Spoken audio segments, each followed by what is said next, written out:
Just a reminder before today's programme that you can check out the previous instalment of the Ident Review Extra, where we took a look at the Ident billboard. And now, here on AMTV, time for the most recent episode of the Ident Review Extra. With not much to show, but still with a theatrical flair, get ready for Edinburgh Nights.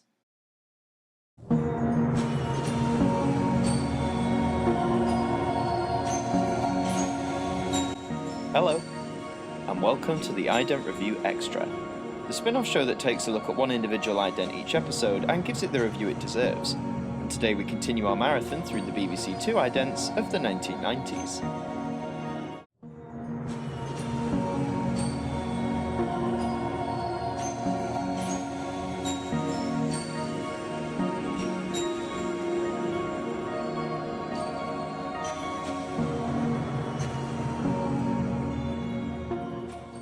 Today in our BBC2 journey, we take a look at a more theatrical sequence.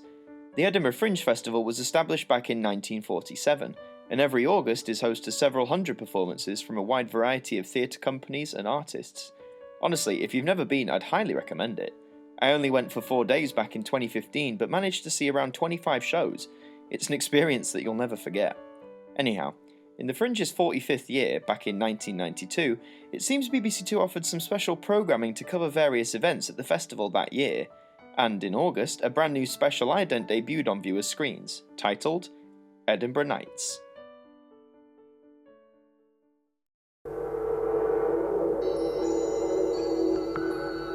An exclusive world premiere on BBC2 now, with the concert recorded earlier this evening. Mike Oldfield performs Tubular Bells 2 from Edinburgh Castle. Well, oddly enough, there isn't much to this one. First, on the positive side, I do like the whole colour scheme of the ident. The aqua blue of the two complemented well with the brown boards of the stage and the dark blue tones that adorn the background. It's a nice ident to look at, but in terms of substance, I would argue it lacks a bit.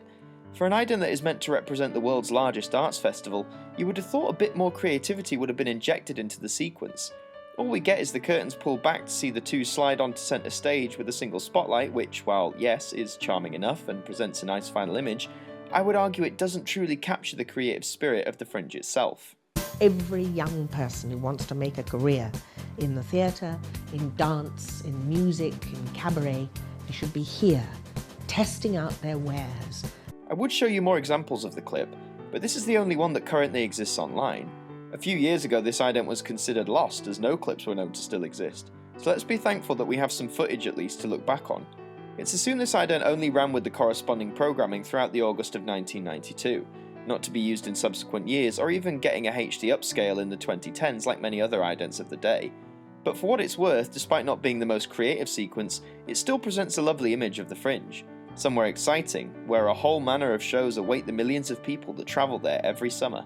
And who knows, maybe someday in the future, perhaps BBC2 will once again create an ident to represent and showcase the Edinburgh Fringe. And so we've come to the end, but before we go, the final words from our broadcaster. That was the Ident Review Extra. We hope you enjoyed and that you tune in next time. Keep an eye on the community tab and the Sunday catch-up for further news about this programme as well as others here on AMTV. But until next time, have a good week, and we hope that you'll join us again soon. Good night.